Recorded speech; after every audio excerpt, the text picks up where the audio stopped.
আমাদের সঙ্গে আলোচনার জন্য যুক্ত আছেন সিনিয়র সাংবাদিক সোহরাব হাসান এবং অধ্যাপক ডক্টর সাব্বির আহমেদ, শিক্ষক, ঢাকা বিশ্ববিদ্যালয়। দুজনকেই স্বাগত জানাচ্ছি আমাদের এই আলোচনায়। সোহরাব ভাই, আপনাকে দিয়ে আলোচনা শুরু করি। কালকে তো ভোট, সকাল 7:30 থেকে ভোট গ্রহণ শুরু হবে, বিরতিহীনভাবে বিকেল 4:30 পর্যন্ত ভোট চলবে। ভোটের আগের দিনের যে পরিস্থিতি কেমন দেখছেন, আবহাওয়াটা কেমন? ধন্যবাদ এবং অধ্যাপক সাব্বির আহমেদকে শুভেচ্ছা, সময়ের দর্শকদেরও শুভেচ্ছা। প্রথমত হচ্ছে আমাদের এখানে নির্বাচন মানেই যে শুধু উৎসব তা না, নির্বাচনের টান টান উত্তেজনা, এবং সেটি আজকে এবং নির্বাচনী যখন প্রচারের সময়সীমা ছিল, সময়সীমার মধ্যে বিভিন্ন দলের নেতারা যে প্রচার করেছেন সেখানেও কিন্তু এক ধরনের আক্রমণাত্মক ভাষা ব্যবহার করা হয়েছে। একদল আরেক দলকে আক্রমণ করেছে, একদল আরেক দলের বিরুদ্ধে বলেছেন। যতটা না নিজের নীতি, কর্মসূচি, পরিকল্পনা ভোটারদের কাছে নিয়ে গেছে, তার চেয়ে বেশি প্রতিপক্ষের বিরুদ্ধে বিষোদ্গার করা বা প্রতিপক্ষকে ঘায়েল করার চেষ্টা দেখেছি নেতাদের। হ্যাঁ, নির্বাচনে যে জাতির উদ্দেশ্যে, অর্থাৎ রেডিও টেলিভিশনের মাধ্যমে যে জাতির উদ্দেশ্যে ভাষণ, সেখানে দলগুলো মোটামুটি তাদের নীতি কর্মসূচির কথাই বলেছে। তার একটা প্রচারের সময়সীমা শেষ হয়ে গেছে। এখন যেটা নির্বাচন কমিশনের, যেটি এতক্ষণ খবর দেখানো হলো, যে সেটা হচ্ছে নির্বাচন কমিশনের তার নির্বাচনের যে মালামাল সেগুলো কেন্দ্রে কেন্দ্রে পৌঁছানো দেওয়া, এটা নিয়ে তাদের একটা তৎপরতা আছে। প্রচার শেষ হয়েছে, তারপর তো শেষ হয় না। প্রার্থী, তার সমর্থকরা নিশ্চয়ই ভোটারদের কাছে যাচ্ছেন এবং তাদের সাথে কথা বলছেন। এক ধরনের গণসংযোগ, যেটা সে ব্যাপারে জনসংযোগের ব্যাপারে তো বিধিনিষেধ নেই, কিন্তু আজকে বেশ কিছু ঘটনা, আর সেটি সৈয়দপুরের 70 লাখ না কত, 74 লাখ টাকা আটক, ঠাকুরগাঁও আমিরের কাছে পাওয়া এবং তাকে আটক করেছে, এবং তিনি অসুস্থ হয়েছেন। তিনি এখন রংপুর মেডিকেল কলেজ হাসপাতালে। কুমিল্লাও একজন জামাত নেতার কাছ থেকে 20 লাখ টাকা পাওয়া গেছে, 2 লাখ টাকা। এবং সিরাজগঞ্জেও এরকম ঘটনা ঘটেছে। এবং এই দুটি ঘটনা, যেটাই বলা হয় যে তারা টাকা বিলি করার সময়, অর্থাৎ ভোটারদের টাকা দেওয়ার সময়, তো এটি খুবই বিস্ময়কর। যে দলটি এতদিন নীতি, নৈতিকতা এবং আদর্শের কথা বলছেন, সততার কথা বলছেন, এবং তারা অন্য দলের থেকে তারা যে উত্তম, সেটা এটাই যে অন্য দলের থেকে তারা এই প্রশ্নটাও কিন্তু জামাতের তরফ থেকে তোলা হচ্ছে, এবং অনেকেই যেটি বলছেন যে অভ্যন্তরীণ রুটে আমি যদি রাজশাহী থেকে ঢাকায় বা ঢাকা থেকে রাজশাহীতে যদি আমি টাকা বহন করি, সেটি অন্যায় হবে কেন? এই প্রশ্নগুলো তুলছে জামাতের তরফ থেকে। এক হচ্ছে যে অভ্যন্তরীণ রুটে বিমানের টাকা বহন করার এই নিয়ম আছে কিনা, বা সেখানে কোনো বিধিনিষেধ আছে কিনা এত টাকা, কারণ এটা নিরাপত্তার বিষয়। আপনি যখন দেখছেন যে যাত্রীরা তার মালামাল নিয়ে যায় এবং সেটা ব্যাগেজ হাজার শর্ট, কিন্তু এরকম বিমানে এত বিপুল পরিমাণ টাকা নিয়ে যাওয়ার তো আক্রমণের শিকার হতে পারে, ডাকাতের শিকার হতে পারত।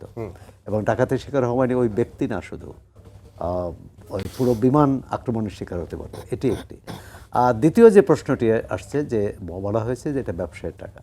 কথা হচ্ছে নির্বাচনের আগের দিন একজন ব্যবসায়ী, এবং তিনি একটি মাদ্রাসার প্রিন্সিপাল, বোধহয় শিক্ষক, এত টাকাটার উৎস কোথায়? প্রথম খুঁজতে হবে উৎস কোথায়। উনি বলছেন ব্যবসা করেন, গার্মেন্টস ব্যবসা। ব্যবসা করলেই যে টাকাটা ওই দিনে আসছে, এটি কিন্তু নিশ্চয়ই তিনি টাকাটা যেভাবে পেয়েছেন, এবং ব্যবসা করলেন, তিনি যদি গার্মেন্টস ব্যবসায়ী হয়ে থাকেন, তিনি নিশ্চয়ই বিক্রেতার কাছ থেকে টাকাটা পেয়েছেন, তাহলে নিশ্চয়ই তার স্লিপ আছে। আর হলো, নির্বাচনের আগের দিন এত টাকা নিয়ে তিনি ঠাকুরগাঁও কেন যাবেন? এবং নির্বাচনী তো আপনি বলছেন যে প্রার্থী 20,000 টাকার বেশি বহন করতে পারেন না। এই প্রশ্নটি আর দুটো জায়গায় তো হাতে নাতে ধরা পড়েছে বলে সংবাদ মাধ্যমে এসেছে। এখন জামাত ইসলামের পক্ষ থেকে একটা ব্যাখ্যাও দেওয়া হয়েছে যে নির্বাচনের আগের দিন এটা একটা পরিস্থিতি তৈরি করার জন্য করার চেষ্টা করা হচ্ছে। এখন এর আগেও কিন্তু অন্য দলেরও দু একজন কর্মী সমর্থকদের কাছ থেকে এরকম টাকা পাওয়া গেছে। একজন জামাত সমর্থক আইনজীবীর কাছ থেকে, এবং তিনি স্বীকারও করেছেন যে একজন এই ভিডিওটা ভাইরাল হয়েছে, টাকা দেওয়ার, এটা তো স্বীকার করার কি আছে, এটা তো হচ্ছে মানে না, ভাইরাল হয়েছে, ভাইরাল অনেকটা এআই নয় বা বানানো নয়। আর তিনি স্বীকার করেছেন এবং তিনি এটাও বলেছেন যে এটা আমি বেআইনি কাজ করিনি, তবে এটা না করলেই ভালো হতো। এক ধরনের কিন্তু এটা যে ঠিক করেননি, এটা তো স্বীকার করেছেন। এখন একটা প্রশ্ন আসতে পারে, এই যে যতজনের কাছ থেকে টাকা উদ্ধার হলো, এর বাইরে আর কত লেনদেন হয়েছে, আরও কত লাখ বা কোটি লেনদেন হয়েছে, এটা একটু প্রশ্ন। আবার জামাত ইসলামের পক্ষ থেকে বলতে পারে এটি কি জামাতের নেতারাই শুধু করেছেন, অন্য দলের নেতারা করেছেন কিনা। এখন করলে, যেমন সৈয়দপুরে যে বিমানবন্দরে যে টাকাটা ধরা পড়ছে, এটা সামরিক গোয়েন্দা সংস্থা এটি তারা প্রকাশ করেছে। দ্বিতীয় হচ্ছে যে এরকম যদি ওই ব্যবসায়ী যে কোনো কারণে তার কর্মীদের যদি বেতন ভাতা দেওয়ার বিষয় থাকে বা অন্য বিষয় থাকে, এ ধরনের ক্ষেত্রে বিমান কর্তৃপক্ষকে জানানো যে আমি এই টাকাটা নিয়ে যাচ্ছি এটা নিরাপত্তার জন্যে, তিনি কিন্তু সেটি করেননি, যে কারণে গোয়েন্দা সংস্থা এটি উদ্ধার করেছে।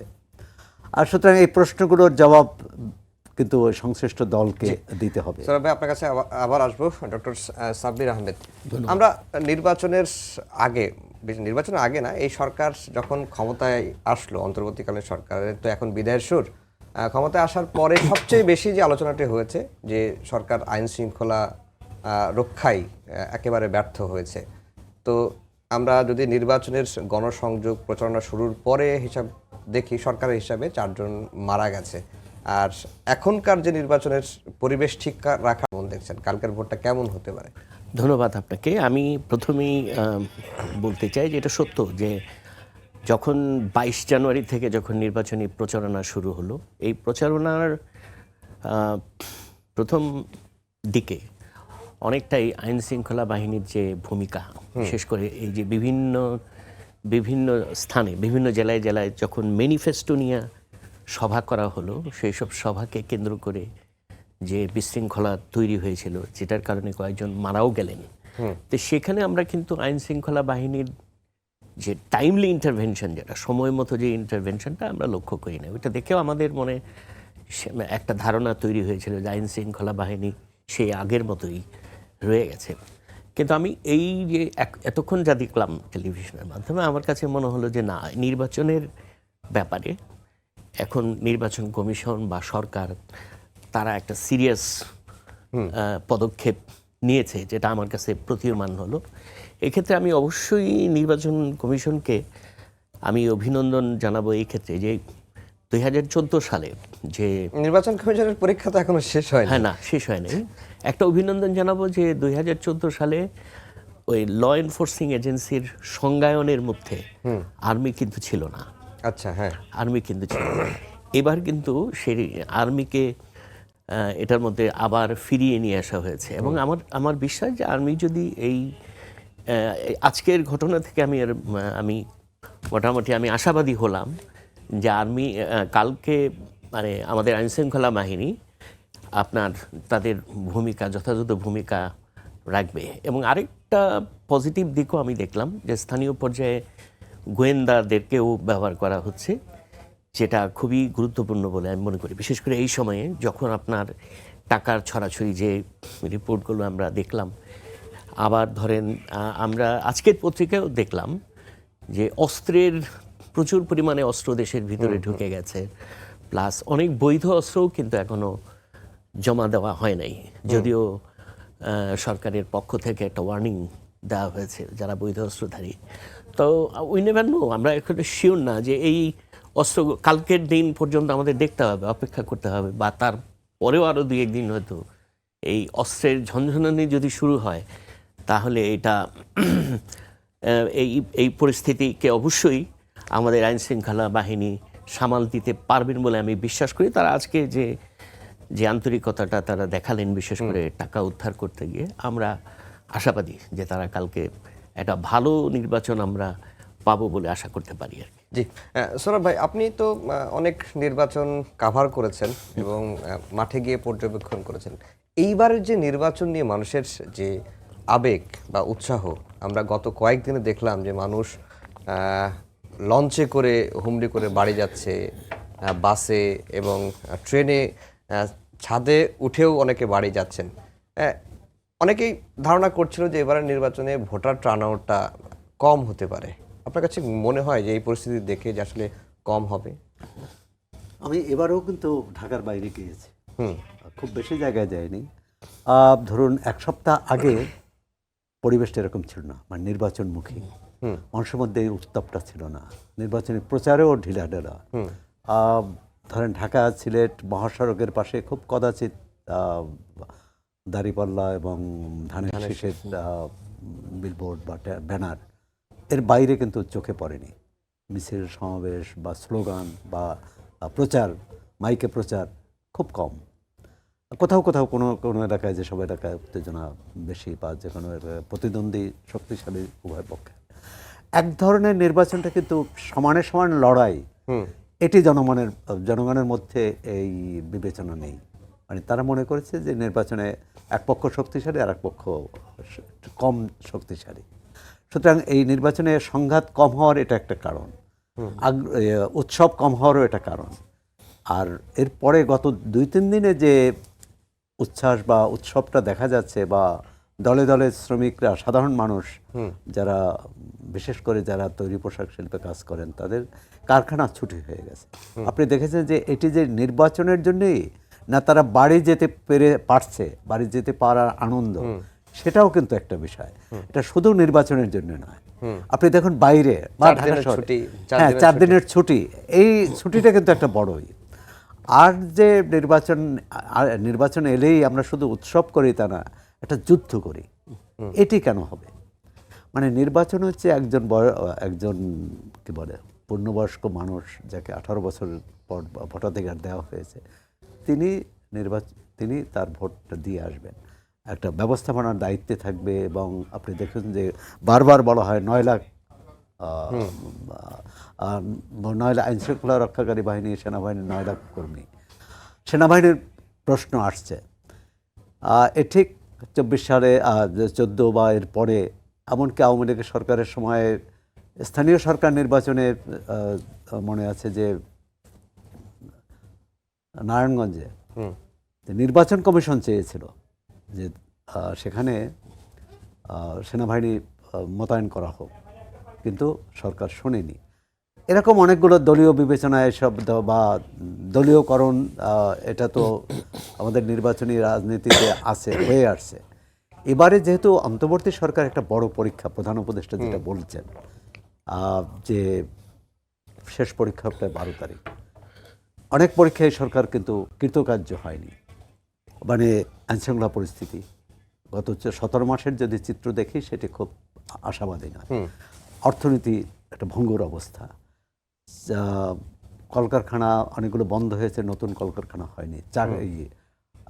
এই আন্দোলনের যে প্রধান সূত্রপাত যেটা দিয়ে কোটা বিরোধী, মানে চাকরি, তো মূল তো হচ্ছে চাকরি, সরকারি চাকরি যাতে মেধার ভিত্তিতে পায়। সুতরাং বিনিয়োগ নেই এবং কর্মসংস্থানও নেই। সুতরাং এক ধরনের কি বলে, এক ধরনের থমথমে ভাব ছিল, কিন্তু নির্বাচনটা করা ছাড়া কোনো উপায় ছিল না।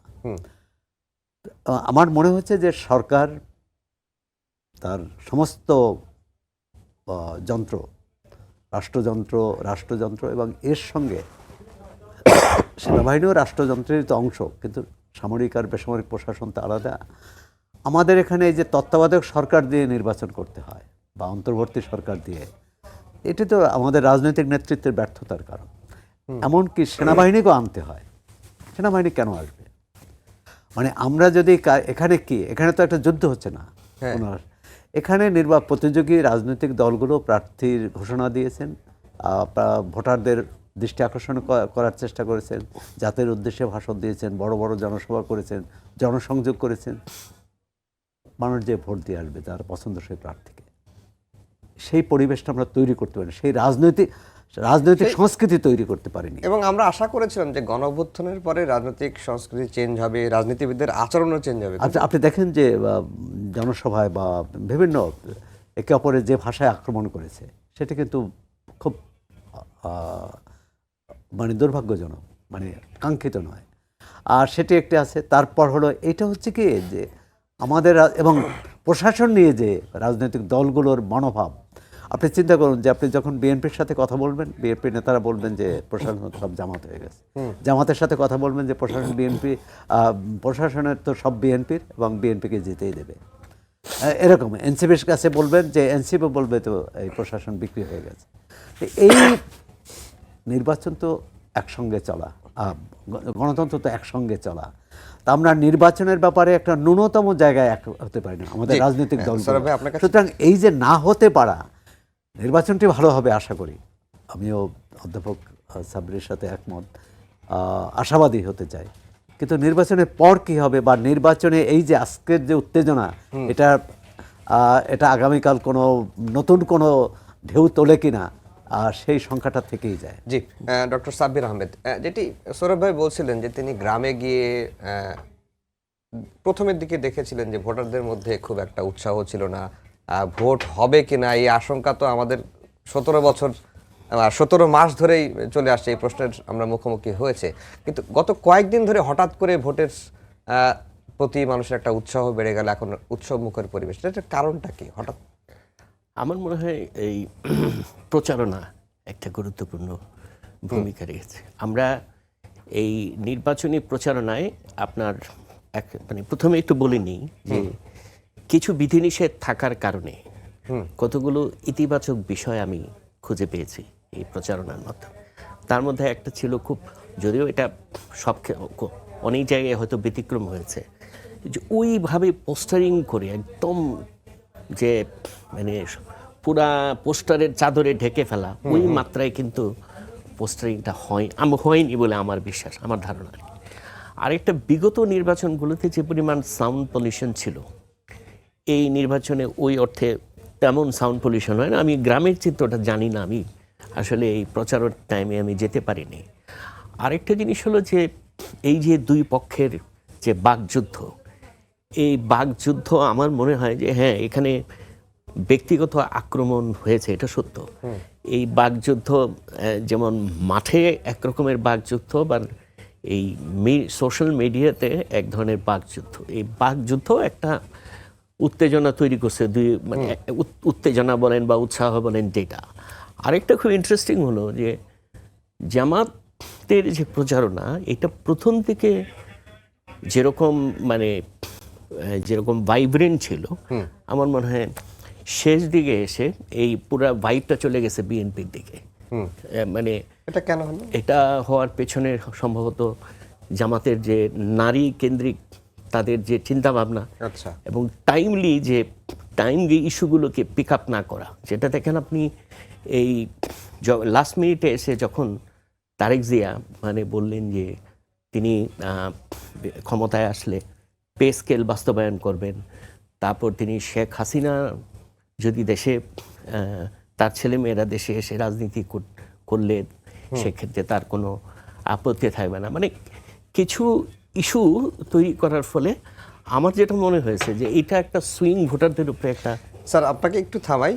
জামাতের সহ 11 দলীয় জোটের প্রতিনিধিরা নির্বাচন কমিশনের গিয়েছিলেন, প্রধান নির্বাচন কমিশনের সঙ্গে সাক্ষাৎ শেষে এখন তারা কথা বলছেন। আমরা সরাসরি চলে যাচ্ছি নির্বাচন কমিশন ভবন আগারগাঁওতে। ট্রাভেলিংয়ের জন্য তাদের গাড়ি ছিল না, ট্রেন ছিল না, বাস সমস্যা ছিল, লঞ্চের সমস্যা ছিল। এরপরও মানুষ সব কষ্ট বেদনাকে বুকে ধারণ করে হাসি মুখেই স্ব বাড়িতে তার গন্তব্যে গিয়ে পৌঁছেছেন। আমরা তাদের নিরাপদ যাত্রা এবং নিরাপদে পৌঁছেছে, এই জন্য আল্লাহ শুকরিয়া আদায় করছি। সম্মানিত সাংবাদিক বন্ধুগণ, আমাদেরকে এরপরে বেদনার সাথে বলতে হচ্ছে যে আমরা যে সুন্দর পরিবেশে নির্বাচন করতে চাই বলে প্রত্যাশা করছি, এক্ষেত্রে বারবার বাধা তৈরি করা হচ্ছে, বিভিন্ন ধরনের ব্যারিকেড তৈরি করা হচ্ছে। আপনারা জানেন যে গতকালকে সিলেটের মৌলভীবাজার জেলার 1 নম্বর আসনে বড়লেখা এবং জুড়িতে জামাতের নির্বাচন পরিচালনা কমিটির সভাপতি আব্দুর রহমান সহ দায়িত্বশীলরা যখন কাজ ফিরে বাসায় ফিরছিলেন তখন সন্ত্রাসীরা হামলা করেছে। এবং দুঃখজনক হলেও সত্য যে সেখানে যিনি নেতৃত্ব দিয়েছেন তিনি একটি দলের সেই আসনের তিনি নমিনি, এবং তাদের হামলায় তাদের আঘাতে আমাদের নেতৃবৃন্দ আহত হয়েছেন, গাড়ি ভাঙচুর করা হয়েছে এবং মারাত্মক ধরনের জখম নিয়ে তাদেরকে উন্নত চিকিৎসার জন্য স্থানীয় হাসপাতালে রাখেন, তাদেরকে সিলেটের হাসপাতালে গিয়ে তারা সেখানে ভর্তি হয়েছেন। একই জেলাতে ৩ নম্বর আসন যেটা মৌলভীবাজার ৩ রাজনগর সদর এবং পৌরসভা মিলে, সেই আসনে এই ঠিক আগের দিন এই ধরনের সন্ত্রাসী হামলা হয়েছে একই দলের পক্ষ থেকে। নির্বাচন কমিশন ভবনে প্রধান নির্বাচন কমিশনের সঙ্গে বৈঠক শেষে কথা বলছিলেন 11 দলীয় জোটের প্রতিনিধিরা। ডক্টর সাব্বির আহমেদ যেটা বলছিলেন শেষ করতে পারেননি তখন। না, যেটা হলো যে মানে মানে দুই দলই একটা হাইপ তুলতে সফল হয়েছে আর কি।